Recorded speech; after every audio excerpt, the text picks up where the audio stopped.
18b Chesam at Beis, the halachas of a king. So a king, you can't do he can't do chalitza, and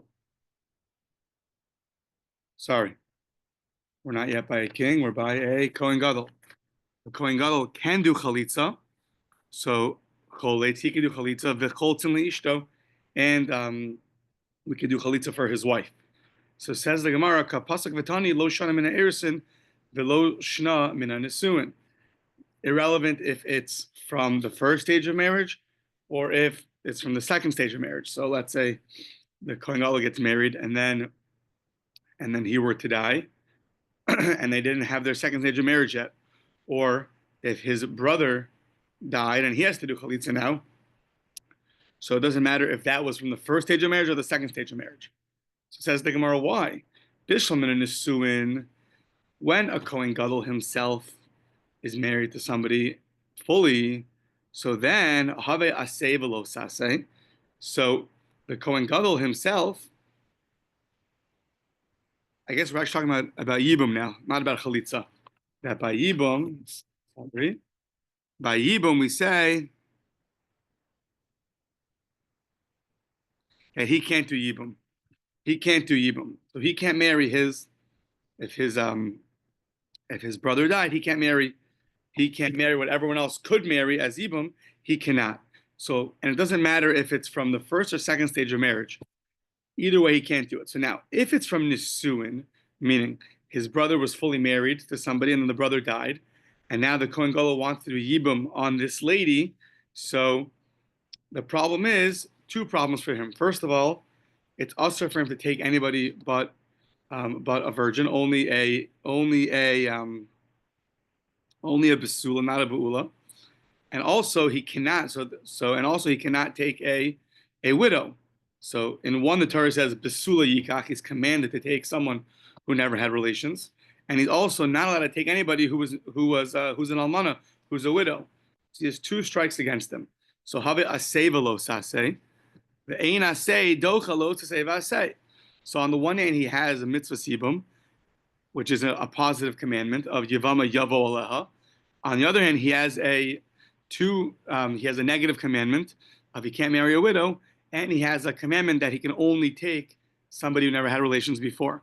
So ve'ein aseh docha lo taseh v'aseh. So that's all good if it's from nisuin, if it's from the final stage of marriage.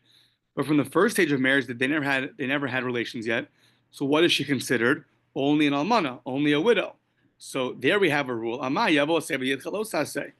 have an aseh of Yavam Yavo Haleha. We know the rule is aseh is dochalos aseh. Aseh does push away negative commandments. So have the positive commandment of Yibum come and push away the negative commandment of don't take a widow. So that the Gemara base says you're right. However, gzeira bia rishona atu bia shnia. The first relation is going to be allowed, but the second one's not going to be allowed. And therefore, we made a gzeira that you can't even do the first relation because the second one, you're not going to have any more positive commandment of Yavama Yavo Halaha. Rather, you're only going to have a negative commandment of being with a widow. So therefore, he cannot marry his brother's wife, whether it's the first or second stage of marriage. Tanya Nami Hachi, a brisa supports this. In Kadmu Balu Bia Rishona Kanu, also like I'm going to be a shnia. That if you go and your brother's only married to his wife in the first stage of marriage, and then he dies, so if you were to do Yibum, you have acquired her, because the mitzvah Yivam Yavaleha. However, you're not allowed to stay with her. You're not allowed to stay with her, and therefore it's going to be usher to stay with her, and then you have to presumably divorce her. Okay, so now going through the Mishnah told us that mace lo mace. So if a Kohen Gadol lost a relative, so we know that a regular Kohen is allowed to be metame and purify himself for his 7 relatives, close relatives. A Kohen Gadol is not allowed to. So there's a machlokas in the Mishnah. What should he do? So the Tanakama said he can basically continue going out one street behind where the coffin is going to be. And Rabbi Huda says, no, he can never leave. So now, says the Gemara, Tana Rabbanon. Basically, we're going to extend out what do the Rabbanon respond to Rabbi Huda. The Rabbanon said he's allowed to leave the base of Mikdash, But as soon as the coffin is in sight, he can't be in sight. Once it turns the corner, then he can come and show himself. But he can't be visible with the coffin at the same time. We'll see why in a second. So what did the Rabbanan do with this pasuk? Umin hamikdash lo yetze. You cannot leave the base of mikdash. So Tan Rabbanan. Umin hamikdash lo yetze. Lo yetze imahen. Aval yotzehu acharein. You can't go with them, but you can follow them. You can go after them. Ketzad. Hein nechasin v'hu nigla. Hein niglin v'hu nichsa. So how do you do that? So hein nichsa, when you can't see them, you could see him. And when you could see them, you can't see him. So he always has to keep his distance, that they're not both seen at the same time. We'll see why in a second. So that's what the Rabbanan hold. Now we're asking, Shapir Kam Rabbi Yehuda. Rabbi Yehuda said a very good response. He said, it says, Umina Mikdash Lo Yetze, you can't leave the base of Mikdash. You can't even do this, that you'll go out one street behind. Shapir Kam Rabbi Yehuda, Amar Lach Reb Meir. So Reb Meir responds to Rabbi Yehuda, hold on. Ihachi lebeis v'nami. So Reb Meir says, if you hold of this pasuk, Umina Mikdash Lo Yetze, you can never leave the base of Mikdash, at least to impurify yourself. So what does that mean? You can't even go home? You can never leave the base of Mikdash? So Ella, what does it mean you can't leave the base of Mikdash? What it means is Ella hachi kamar mina mikdash lo yetze mikdushaso. Mina mikdash lo yetze means mikdushaso lo yetze. You can't leave your status of holiness. V'kevan islehe keira lo asi lemingo. So you can't leave your status of holiness, and since you have a heker, you have a something which is going to remind you, a reminder that you shouldn't come and impurify yourself. The reminder being that you're always going to be a street or two behind them, that when they're seen, you can't be seen. And as long as they turn their corner and they're out of sight, then you could be seen. That's going to be a reminder for the Kohen Gadol to not impurify himself. So, you're not going to come and touch the corpse or the coffin. So what does Rabbi Yehuda do? Rabbi Yehuda, Agav Marare, Dilma Mikri, the Asinaga. Rabbi Yehuda is worried because the Kohen Gadol has such a state of sadness, and bitterness. Sounds like so maybe in the event he will go and run after the coffin, and he will be matame himself. So basically, according to Rabbi Yehuda, we're not taking any risks, and he can't do what the Tanna Kama said. He has to stay farther back. Okay. Now we continue in the Mishnah about the halachas of how a Kohen Gadol consoles mourners and how the mourners console him. So kishehu menachem, when he consoles mourners. Taner Rabbanan, let's see a brisa. Kishehu over b'shura lenachem es acherim. What's going to happen when he goes to be menachem acherim? So he's going in the line to be menachem acherim. So now who's with him? So we say he has to be. He can't just walk like a regular person. He's the Kohen Gadol. So he has to have skan. Skan is the backup Kohen Gadol, just in case something happens to the Kohen Gadol. There's always a backup ready to go. He's on deck. Mashuach sha'avar. So mashuach sha'avar is, let's say the Kohen Gadol has a temporary. He's temporarily tameh. So what happens? You put a backup Kohen Gadol in his place. Now, once that, and then what happens? The original Kohen Gadol gets better. His tumah left him, or his blemish left him. So now, this backup Kohen Gadol who became Kohen Gadol temporarily, he can't go back to being a regular Kohen, because that would lower his status. So he actually has the halachas of a Kohen Gadol. He's called the Mashuach Sha'avar. Mashuach being that in the first base of Mikdash, they used to anoint the Kohen Gadol with oil, and then Rashi elsewhere explains that by the time we had the second base of Mikdash, the oil was already hidden away. It was hidden away by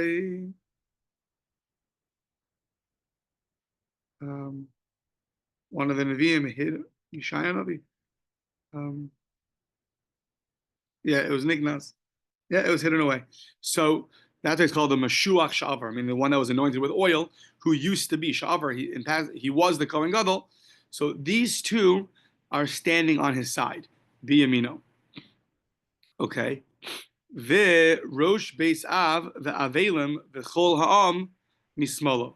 And the Rosh Beis Av sounds like the Av Bezdin. So the Avelim and the mourners, the kol ha'am mismol, are all on the left side. And he's in the middle. Ukishehu omeid b'shura, umisnache me'acher, when he is the one in the line being consoled by others. So now what happens? Skan miyamino, the backup Kohen Gadol is on his right, and now Rosh Beis Av v'chol ha'am mismolo, the Rosh Beis Av, Av Bezdin, and the whole nation on his left. But the Meshuach Sha'avar, the Kohen Gadol who used to be Kohen Gadol temporarily, lo asigabeh, is not next to him, not directly next to him. Ma'itaima, chol shadaita, it might cause the Kohen Gadol a little bit of chol shadaita. It might be a little bit down, a little bit sad. Why? Sabar kachadi be.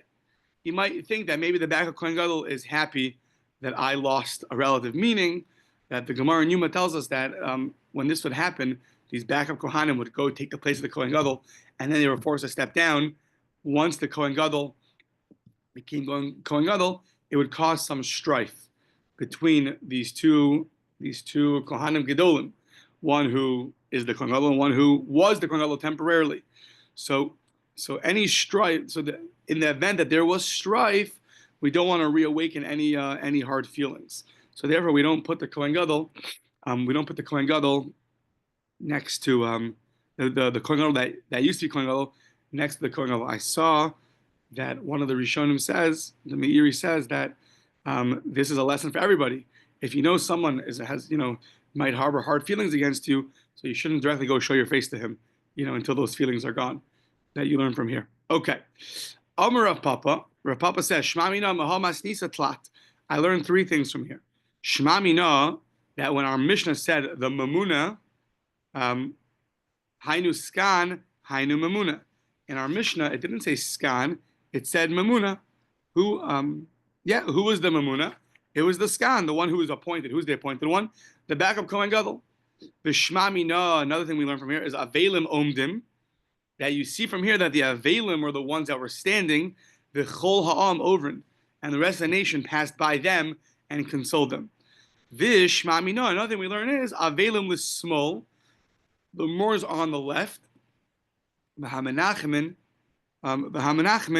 hein omdim. So the avelim are to the left of the consolers. Because it said before that the Avel and the whole nation is mismolo, so they are to the left of the consolers. Yeah, because the Kohen Gadol was the one who's being menachem; he was the consoler, and the Brisa said that to the left of that were the mourners. Okay. So now Tana Rabbanan Barishona Hayu Avelim Omdim.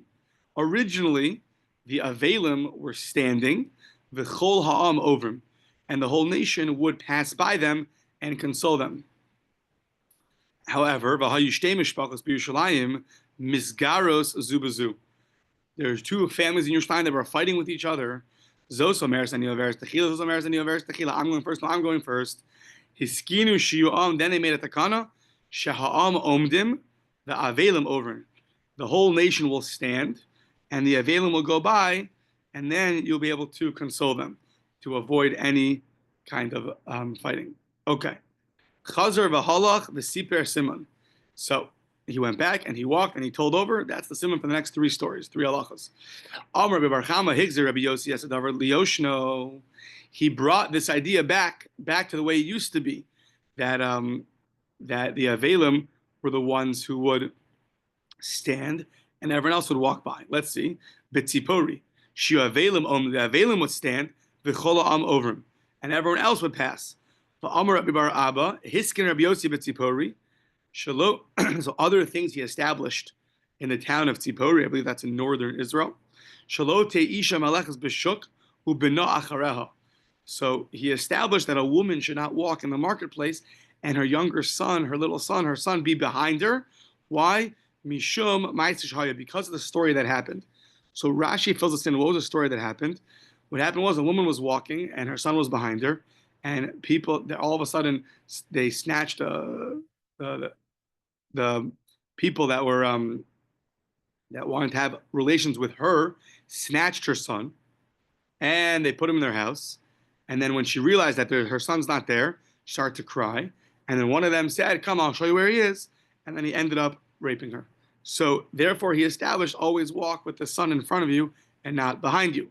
Amar Rabbi Bar Abba, Hiskin Rabbi Yossi b'tzipori shiyunoshim misaperes beis hakisei. So halacha is brought down in the beginning of Shulchan Aruch because you're not supposed to talk when you are in the bathroom. However, Rabbi Yossi made a takana. He made an enactment in tzipori that when there are two women, if they're in the beis hakisei, at the same time they should speak to each other mishum yichud. Back then they used to have the bathrooms used to be in the sada, in the field, in the forest, where there weren't people around. The halacha is one man is not allowed to seclude himself with two women. So he didn't want all of a sudden the guy is going to go to the basic keys of the bathroom, and then now he's going to be in a state of seclusion with the women. Therefore, while they're there, they should speak to each other so he'll hear that they're there, and he's not going to go and have yichud with them.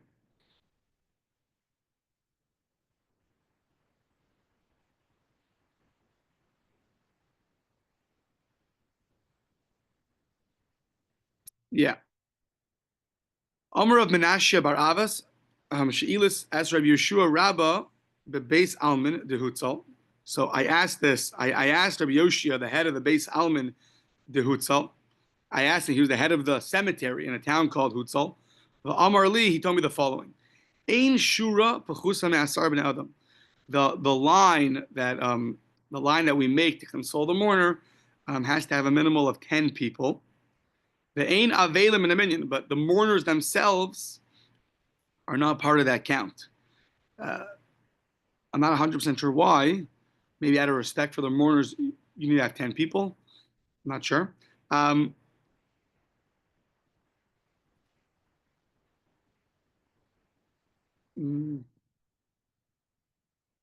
say. No. Okay. The ein avelim minyan bein shavelim omdim b'cholam ovrim bein shavelim ovrim b'cholam omdim. Whether the mourners are standing and everyone else is passing by, or they're passing by and everyone else is standing, you should have 10 men, 10 ashura, a line of 10 people, for the mourners to go through, or if the people are going through, 10 of them that are going through to console the mourner. Okay, now. So the Kohen Gadol goes and consoles others. So Ki menachem hu acharini heichi amar lahu. So when he goes to console others, what exactly does he say? So now our Mishnah said that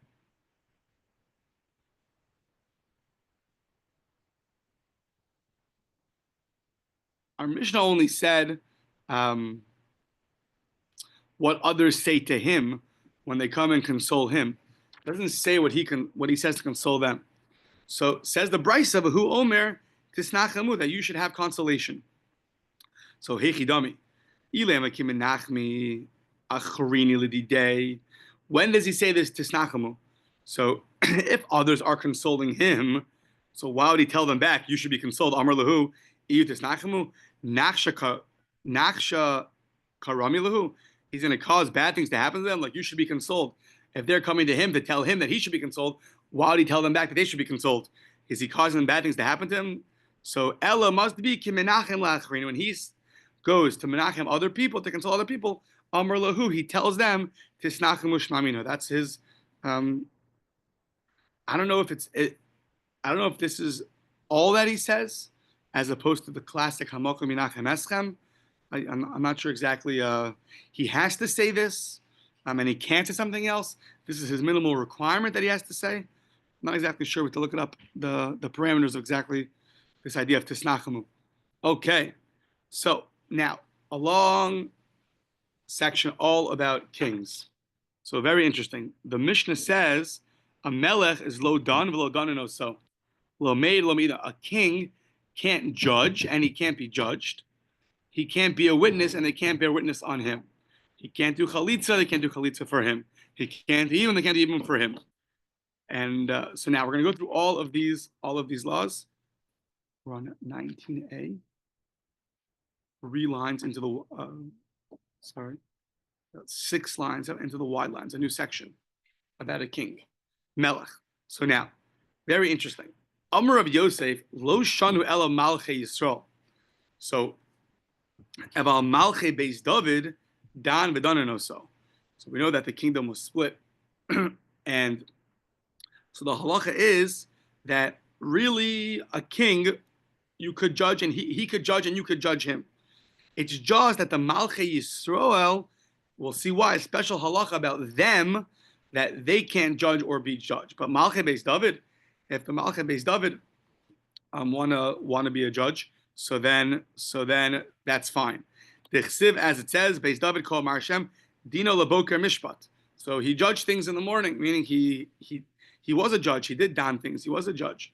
So now, the Elo Dainin and Lay Inhu Heichi Dainin. How all we see from here is that he could judge, but if he can't be judged, then he can't judge others. How do I know that? V'haksiv his kosher shuva kushu. We had this earlier. Amar Reish Lakish kishoit atzmecha v'achar kach kishoit acherem. The halacha is you have to first correct yourself before you run around correcting others. So if the judge cannot be judged by others, he has no right to judge other people. We mentioned on Shabbos that the word kshot has 2 interpretations. One is it means to fix yourself, but when we open up the Aron Kodesh, it says kshot there. Talk about Hashem as the truth and the Torah is the truth. So I thought to say that maybe, how do you correct yourself? By showing the truth to yourself. First, figure out the truth for yourself before you run around, proselytizing to others. So kshot atzmecha v'achar kshot acher. Okay. Ela malchei Yisrael mai time alo. So why could the kings of Israel? So why couldn't they judge? Why couldn't they judge and be judged? Because of a story that happened. Mishum ma'aseh shehaya. So what happened? The Avdei de Yanai Malch. Interesting, right around the Hanukkah story. Yanai was the king during the Chashmonayim time, and what happened? His servant, his Eved, killed somebody. Kotol nafsho. Now, interestingly enough, Shimon ben Shetach was his brother-in-law. Amar lehu Shimon ben Shetach lechachamim. He told the chachamim, "Tenu einechem, put your eyes towards him. Then he don't, and you have to judge him. I mean, the servant killed somebody. So now, just because he's the king, too bad. You have to go judge him. So shalchule, they sent to the king, ad dechakotol nafsha. So your Eved killed somebody. So shadre lehu, he sent back. So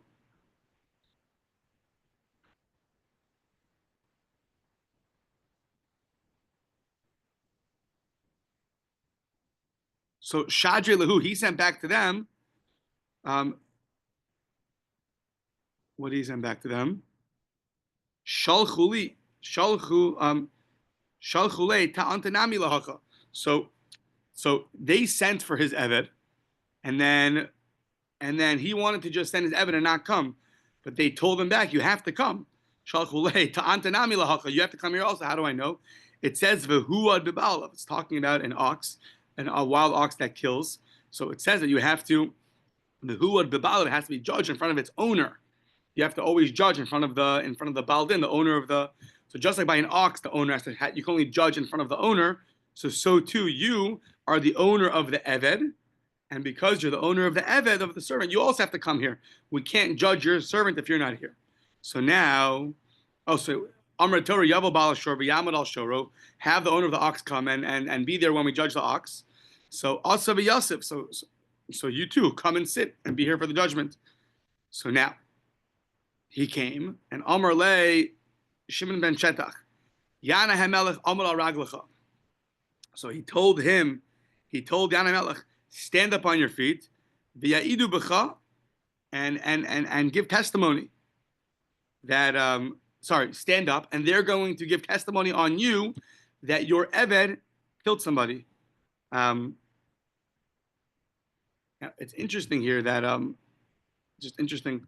Rashi understands that this is really a case of monetary matters, because Yanai Melech's servant, right? If we were to kill him for killing somebody, so that's only a loss of money, right?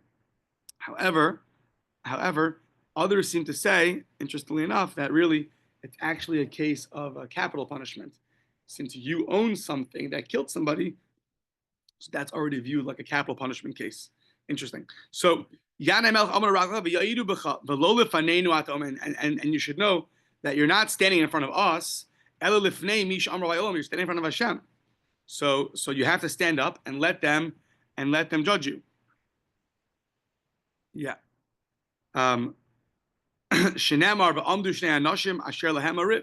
The two people have to stand up. The ones that are fighting, you have to stand up.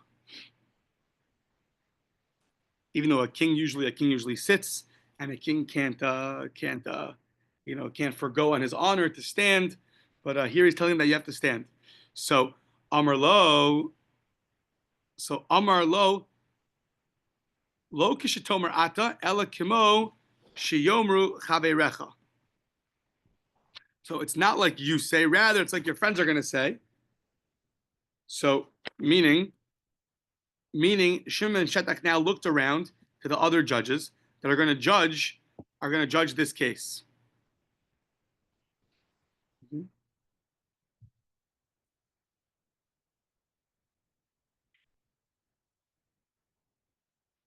I think Amar Lo is Yanis says back to him, not like you say, it's like your friends are going to say, meaning let them judge. So Shimon ben Shetak looked to his right, Nifnali Amino, and what happened? The judge to the right was hiding his face, pretending like he's looking into something. He didn't want to. He was too embarrassed in front of the king to judge him for death. Kavshu Pineim Bekarka, and then he looked to his left. Nifna L'Smolo, the Kavshu Pineim Bekarka, and the guy on the left also was the same thing. He hid his face as to make it seem like he's looking into something, and he's not available. He's trying to avoid the case. So now, Amr Lahen Shimon ben Shetach, Bale Machshavas Hatem. What are you, the one who knows people's thoughts? Yavel Bal Machshavas v'Yipara Mikem. Let Hashem, the one who knows everyone's thoughts, come and take retribution from you. Meaning, you have to judge a case, and you're refusing to do it because you're too embarrassed of the king, and you're pretending like you're involved in something else. But Hashem knows your thoughts, and He knows that really you're just too embarrassed to do it, not that you're engrossed in something else. So Miyad Ba Gavriel, the Malach Gavriel came v'chaftan bekarka and hid them in the ground umesu, and they died. Oof. So now, but also Shah right away they made an enactment. Amru Melech lo dan v'lo dananoso, lo made v'lo meidanoso. Right away they made an act that a king from the Malchei Yisrael cannot be a judge. We can't judge him. It's too risky. People are going to be too embarrassed to actually say their opinions about him, and therefore it's not going to lead to good results. So Malchei Beis David could. Malchei Yisrael, they made an enactment that they can't. Okay. Now, a king can't do chalitza. So in the event that his brother died, he cannot do chalitza on his wife, on the brother's wife. V'lo choltzin so we also don't do chalitza if the king dies. So we don't do chalitza on his wife. So says the Gemara, Ini, is that really true? So what's the reason why you wouldn't do chalitza? Because it's not really honorary to the king to show up to court and have a lady spit in a shuf in front of him, right? And so because it's not dignified, it's not honorary to the king, therefore we don't do it. What's the problem? Even according to the opinion that says a nasi, one of the princes, the heads of the tribes of Israel, who's allowed to forgo on his honor is forgoed, meaning they're a group of people that we have to honor no matter what. Parents, Rebbeim, Talmidei Chachamim, heads of the generation, princes, heads of the tribes, you have a mitzvah to honor them. However, they are allowed to forgo on their kavod. However, a melech cannot forgo on his kavod. Melech shemachal al kavodo ain kavodo mach. I know it's a verse. Why? Som tasim alecha melech shetehei emaso alecha. The verse teaches us som tasim. It's a double language. You always have to have the king upon you. There always has to be an awe and a fear of the king upon you. It's one of the halachas of a king. There's always a halacha. You always have to treat him with the proper level of respect. He always has to have that on you. So if he were to forgo on that, then you wouldn't have this pasuk som tasim. So basically, the pasuk tells you that you can never forgo on it because you always have to have ema, fear on the people, a certain level of awe and respect. So therefore, you can never forgo on that because you can't have a moment as a king without having that proper honor. So how come here he's allowed to forgo on his honor? No, sorry, it's not honorary for me. Or how could we forgo on it for him? No, you don't show up to Bezdin because it's not bekavadik for you. It's not honorary for you to do that. He can't forgo on his honor. It's not up to him. It's not his. The melech, by definition, it's Hashem's honor. He's not allowed to forgo on that. So the Rambam says that the job of the king, the job is not like what we think a king is. The job of the king is he's the heart of the nation, and his job is to bring Hashem's awareness to the people. That's his job. Have everyone recognize who Hashem is. That's what Melech HaMashiach is going to come. That's what he's going to do in the ultimate way. But that's the job of every king to do. So it's not up to him. The cover that he gets is not his.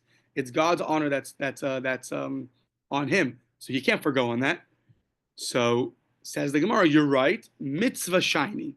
It's a little bit of a cryptic word. Mitzvah shiny that sounds like, but a mitzvah is different.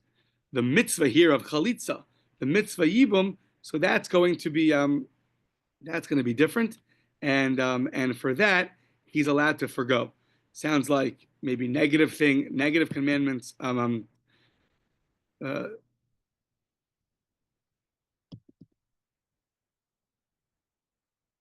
Yeah, for positive commandments, sounds like mitzvah shiny. That's different. That breaks the rules, and for that he is allowed to. When it comes to mitzvah, he's allowed to forgo on his honor. Interesting to know when he could, and when he can't, and why is the mitzvah different. That's interesting.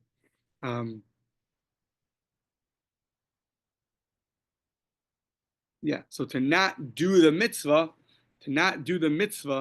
of chalitza, or to not do the mitzvah of yibum, that doesn't show that he's forgoing on his kavod.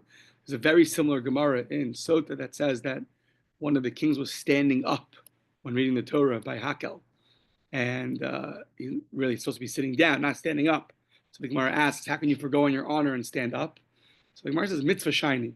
Sounds like when you're doing a mitzvah, it's different. It's not my honor I'm forgoing on. It's I'm involved in a mitzvah. So that's different. Okay. Now, the ein nosin. So we said you can't marry. The end of the Mishnah says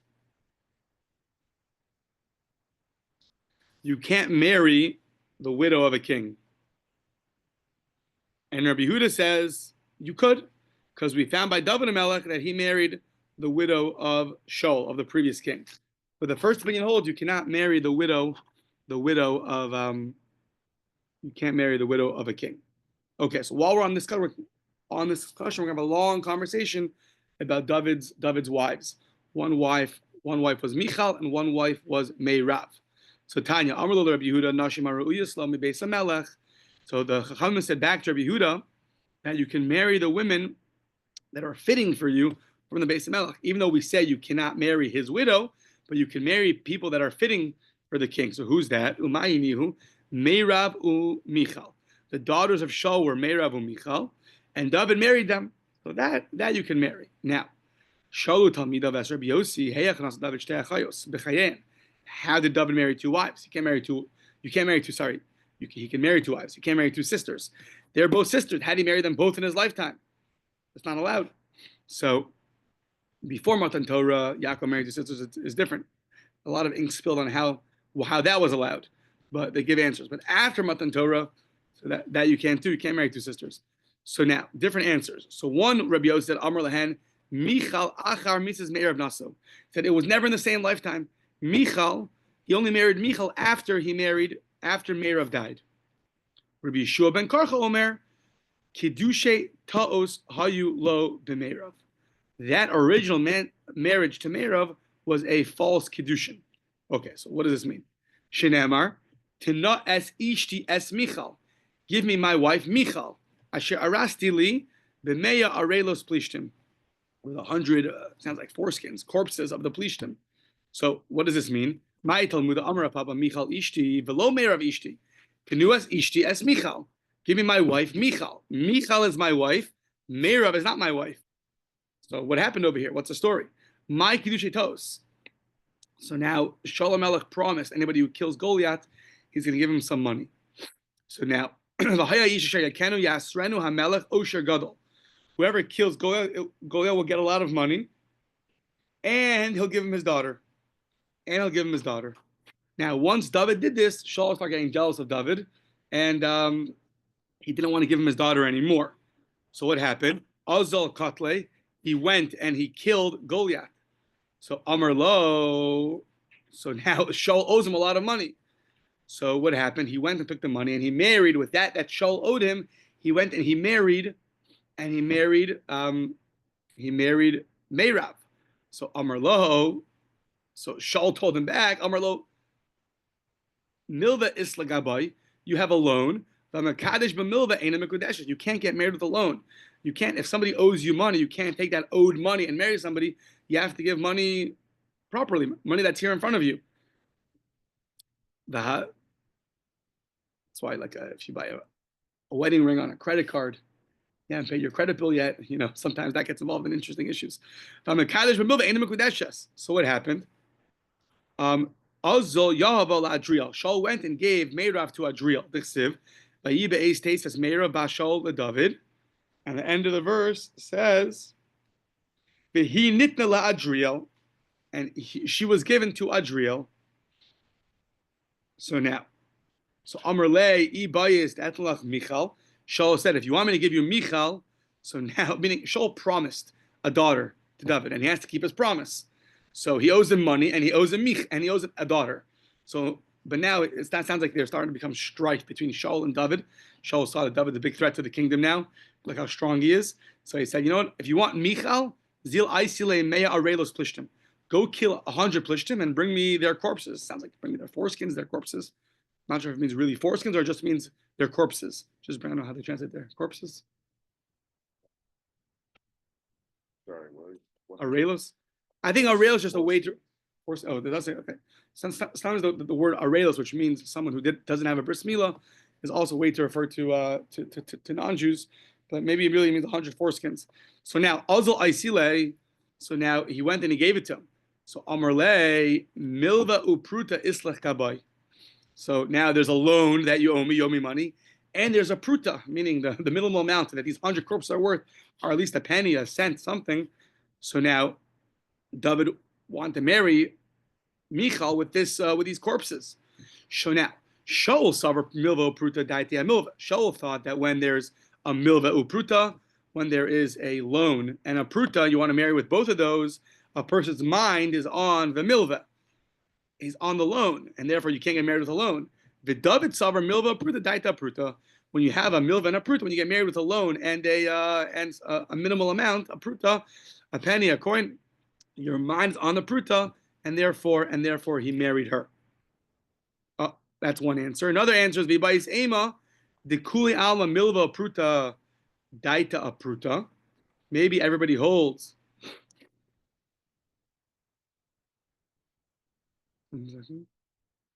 Yeah, maybe everybody holds v'bayis ema the kuli alma milva pruta daita a pruta. Everyone agrees that really your das is on the pruta, on the minimal coin, not on the loan. However, Shaul held savar lo chazi velo midi, but the corpses are worth nothing. The David savar chazu lekalvi v'shunari. They are fitting to give to dogs and cats. They're fitting to give to the dogs and to the cats. So now, yeah, okay. So now, the Rabbi Yossi earlier said that Rabbi Yossi responded that they never got married in their lifetime. Michal was only after Meirav died. So now, Rabbi Yossi, but it says, the pasuk says, Hayitnes Ishti es Michal. It sounds like the only wife he had was Michal and not Meirav. So Mai Darish Bey. Before we used it as a proof that he only married Michal and Meirav was an invalid kiddushin, an invalid marriage. However, Rabbi Yossi,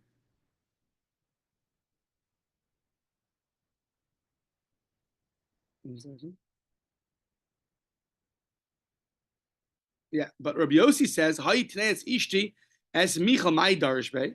Rabbi Yossi L'taime. Rabbi Yossi understands that this pasuk is going to be consistent with his opinion in another pasuk. We're going to have another pasuk which the pasuk itself doesn't make so much sense. So you have to explain it one way. Once you explain it one way, you're going to explain this pasuk a similar way. So the Tanya Rabbi Yossi Hayadorish Mikros Muravin. Rabbi Yossi would interpret and expound upon verses that are mixed together. So what's the verse that's mixed together? So Ksiv, the verse says, Vayikach HaMelech Ashnei B'nei Ritzpa Bas Aya Asher Yaldo L'Shol Es Armoni Es Mephibosheth Es Chameshes B'nei Michal Asher Yaldo L'Adre'eli HaMecholti. So now, it sounds, says the Gemara, V'chila Adre'eli Nasna, it sounds like Michal was given to Adre'eli. But that's not true. V'halo Lepolti Ben Lish Nasna. Michal was given to someone named Polti Ben Lish. Dichsev V'shol Nasan Es Michal Bito Eishes David Lepolti Ben Lish. So why does the verse say that Michal was given to Adre'eli when really she was given to Polti Ben Lish? Ela Makish, it must be to tell you we're comparing the two marriages. Makish Kiddushe Meirav LeAdriel. It's comparing Kiddushe, the marriage of Meirav to Adriel, LeKiddushe to the marriage of Michal Lepalti. Ma Kiddushe Michal Lepalti was Be'aveira, just like the marriage of Michal to Palti was done Be'aveira, was done inappropriately, it was done through an Aveira. We'll see what that is in a second. Av Kiddushe Meirav LaAdriel was also done Be'aveira.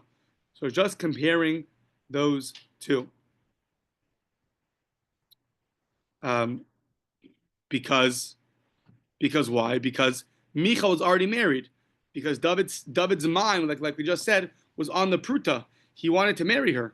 Shaul thought it wasn't a marriage, so Shaul went and gave her to somebody else. But really, it was a marriage. David really married her.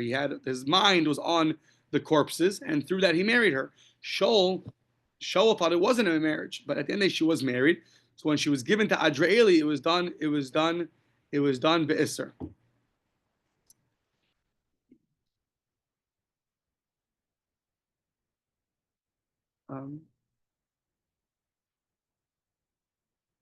Yeah, okay. Rabbi Yeshua ben Korcha Nami Haksiv as Chamesh ben Michal Bashol Amar Bashol Amar Rabbi Yeshua v'chi Michal Yaldava. You know, we'll stop here and continue tomorrow.